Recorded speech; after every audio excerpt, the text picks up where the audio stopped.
India produces tons of flower waste every day.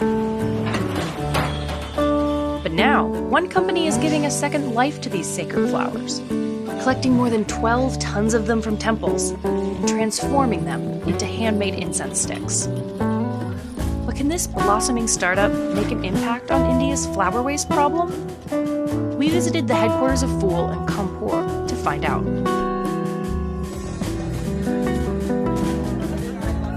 It all starts in bustling wholesale markets like the one in Shivalaya. Merchants pick up the flowers that they'll sell outside Hindu temples.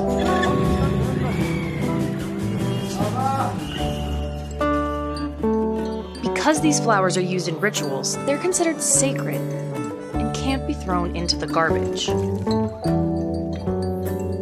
Every day, more than 1,000 tons of flowers end up in the Ganges River. But many contain toxic chemicals like arsenic, lead, and cadmium, as well as pesticides. I have been seeing people putting flowers in the water all my life, but never before had anyone questioned temple waste as a source of pollution. The seed was sown. Ankit founded Fool, which is the Hindi word for flower. The company's employees pick up the waste from temples throughout Kanpur, making around 19 stops a day. Then they transport the flowers to Fool's facility, where they weigh and separate them from thread, fabric, and plastic. Workers save only the flower petals for the incense sticks and sort them by color. They keep the buds and stems to create compost that is sold as a separate product. Then they lay the flower petals out to dry on large tarps. Once they're dry, they grind them into a powder that is mixed by hand with water and essential oils until it reaches a clay-like texture. Then it's time to roll. Workers dip their fingers into the flower powder while rolling to create an even thickness. Then they let the sticks dry before dipping them again in essential oils. They're laid out to dry one more time, then packaged up. Workers here can produce around 400 incense sticks every hour. Ankit calls this transformation flower cycling, and he says his product is cleaner than others. Normally, incense sticks are made from charcoal.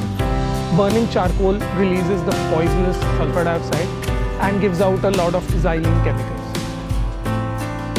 In the beginning, Ankit's family and friends doubted his business. When I decided to quit my job and come back to Kanpur, the reaction, the immediate people I knew was, I've gone bonkers. That I want to leave a job as an automation scientist and work with temple flowers. He also had to convince the temples to give his business their sacred flower waste. But he says they didn't initially trust him. There's this line in the Hindu arti which says, Tera tujhko arpan, which basically means what belongs to the gods goes back to the gods. So this is how I used to convince them that these flowers don't belong to you or me, they belong to the gods. They're using it for the purpose of making incense, which is again being used for worshipping. Ankit also wants to find other ways of recycling the flowers. He started a research lab to develop new products. They're testing vegan leather and a biodegradable alternative to styrofoam, but those aren't ready for sale. Still, floral waste makes up only about 16% of pollution that runs into the Ganges. Harmful chemicals, open sewer drainage, and garbage run directly into the river.